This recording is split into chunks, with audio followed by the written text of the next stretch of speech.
We are loaded onto the map. Left side is Utepapa Uther, ATN Guccio in the top lane on Vala, Nande mid lane on Illidan, joined by Roll and Dark1X on ETC and Tyrande, and Sprightly seems undecided as he wants to go on the Uther. And for the red team, we have Zypho, Nasty, and BKB rocking the Jaina, Diablo, and the Lost Vikings, of course. In the mid lane, we have Draker on Malfurion, and on the bottom lane, as in most other games as well, Zagara, played by Sheep. Yep, as they kind of mirror each other here. Gonna grab the watchtowers. Yep. And then we're gonna see how these set up these lanes. They're just seeing how each other, they're just trying to get a feel for each other, how they're set up, where is the optimum position for their own heroes. As there we go, it's going to be an Illidan solo against the Lost Vikings. Now, most teams actually like playing the Vikings against Illidan, but Snitch of SK has been saying that Illidan wins this lane hands down. He doesn't know why people play Vikings into Illidan, but we can see that Illidan isn't all by himself here. BKB going in, Nasty also there with a lot of damage, but Nande able to use his evasion, tank up a little bit of damage and avoid the auto attacks. Very close. Now, another player that I'll be watching in particular is going to be Sheep here on Team Acer, because his mods have been on point in the last game, so he definitely needs to repeat that if they want to prevail. Yeah, certainly so. Speaking of Sheep, he's going to have some company down in this bot lane. Yep, once Guccio, again. Roll, and Dark1X. And this is something we've actually seen in NA a lot more than EU at the moment, a roam squad coming out. This is kind of a throwback to December, January time. In fact, both teams roaming at the same time. They're going to try and get onto Nasty here, but he is mounted up. They're going to go onto BKB, in fact, but Lunar Flare is going to miss. Trading damage back now. Dark1X is in tower range. Uther heals just aren't enough. And there it is. First blood going in favor of Team Acer. I mean, BKB definitely knows his Diablo game. He was at the brink of dying, being fairly low, but nevertheless he just punched that Tyrande into his teammates, and really nice play. That means that BKB is able of keeping, or you know, keeping a cool head even in a pinch situation. So really nicely done. Yep, and here's that roam squad again. 3 men coming down onto Guccio. They have allowed him to mount up though, but that doesn't matter for BKB. He's going to vault past Guccio, flipped back into the fray. And there it is. That's dead Guccio, but now Draka could be in some pain. He gets stunned up, and that was a very nice return kill there. Nice reactions coming out from Utepapa Uther. These teams are just exchanging blows left and right. A very uncommon situation here for a match that has two professional and very experienced teams in them. Normally, you know, these high-class teams, these sponsored teams play a lot more carefully, but, you know, I like it quite a bit. A lot of action going on in the early game.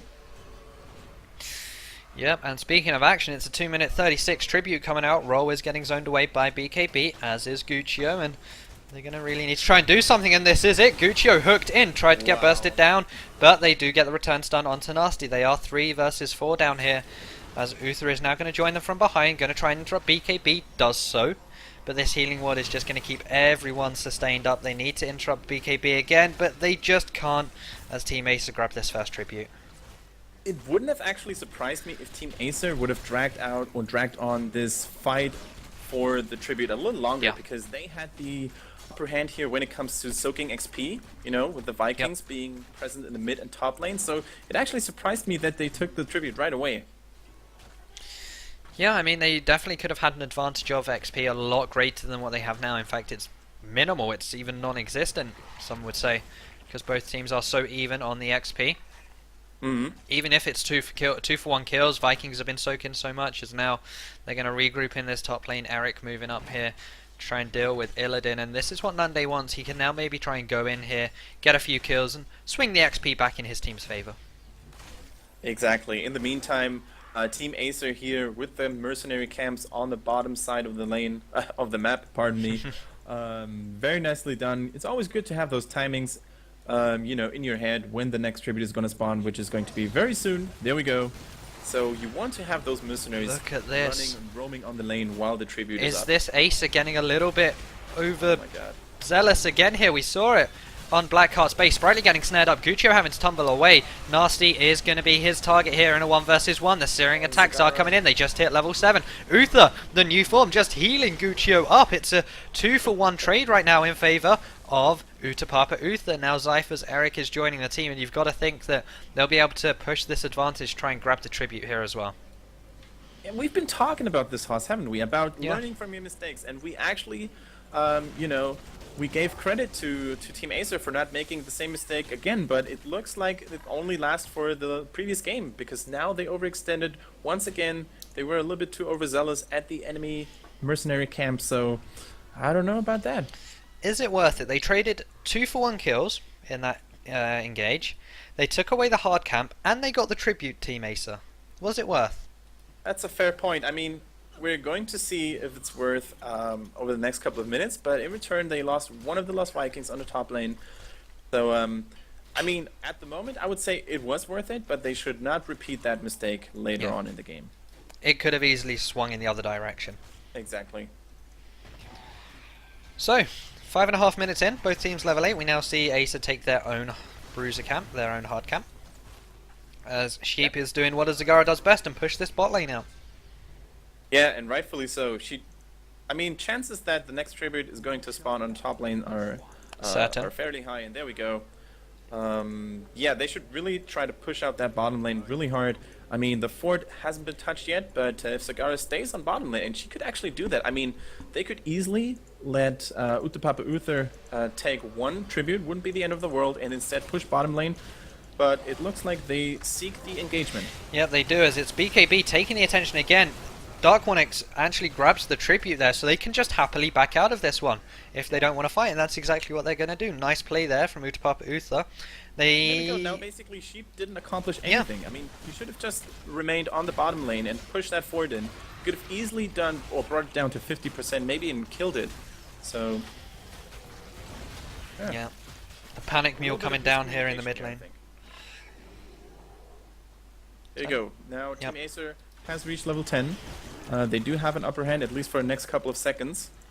But it looks like neither team wants to look for an engagement or for a team fight right now. Instead, Utepapa Uther going for that boss on the bottom lane, or on the bottom half of the map. Really nice.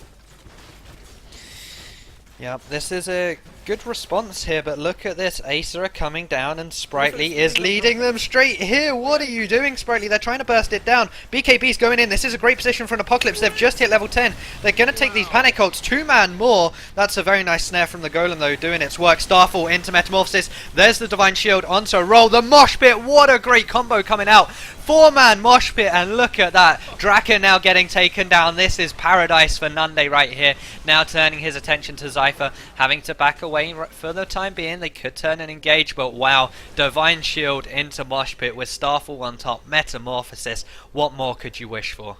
Wow, and we've been talking about that with Bakery, right? We've been talking about the Divine Shield.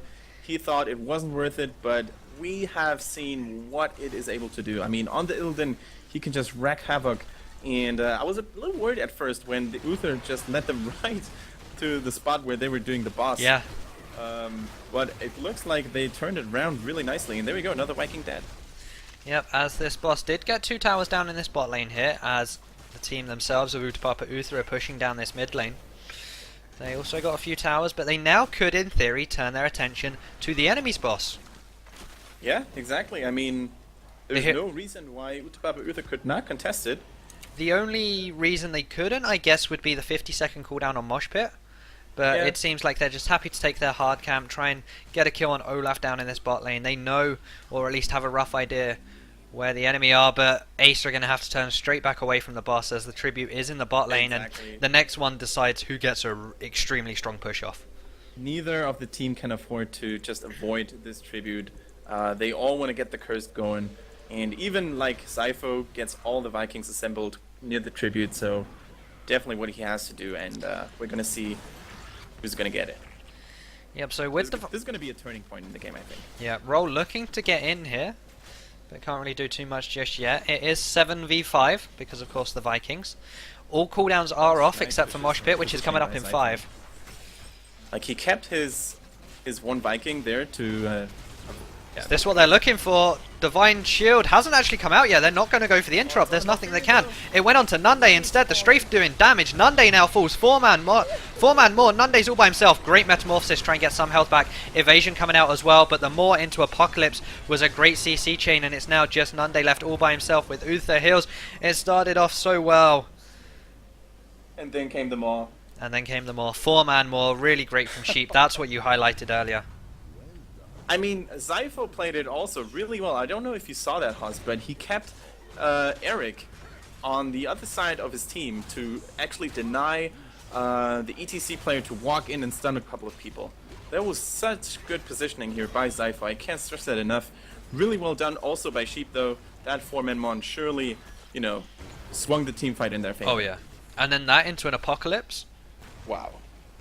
Guaranteed stun. Really nice play from them.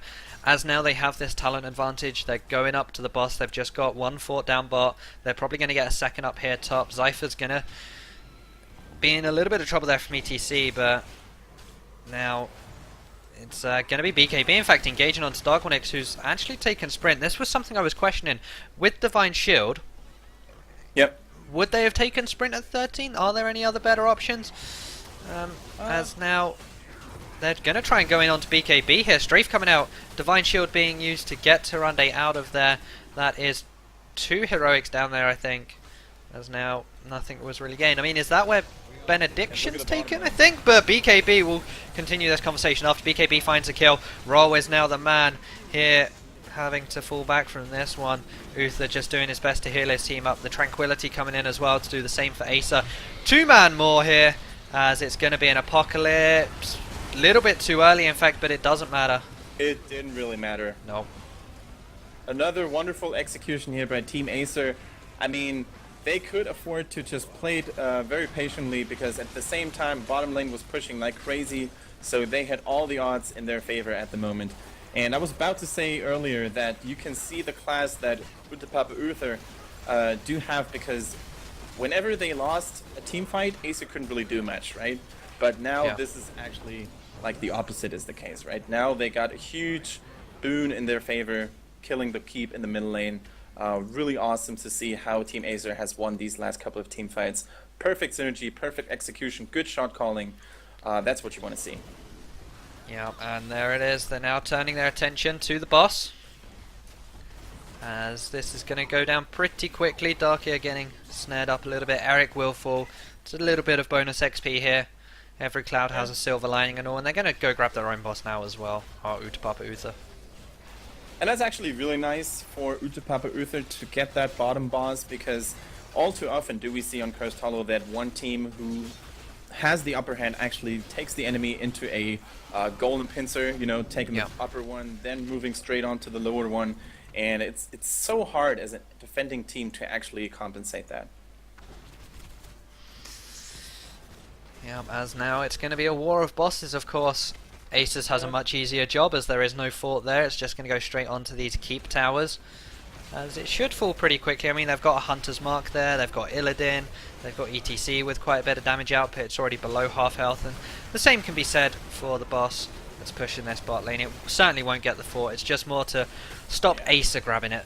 It falls so quickly with Jaina, with Sagara. It's just incredible the amount of damage that they can inflict onto the boss as well, because as you know, the boss is not moving much, so Jaina will just have an easy peasy time to land all of her skill shots. Quite awesome. And there's a new tribute spawning on the top side of the map. Yep, and again, Acer needs to kind of fight for this one, because if they let it go, then they are cursed. But Utepapa Uther, they're not level 16 just yet. They don't really want to fight for it. They'll just happily take their Merc camps and do what they can to get this level 16 in the bag.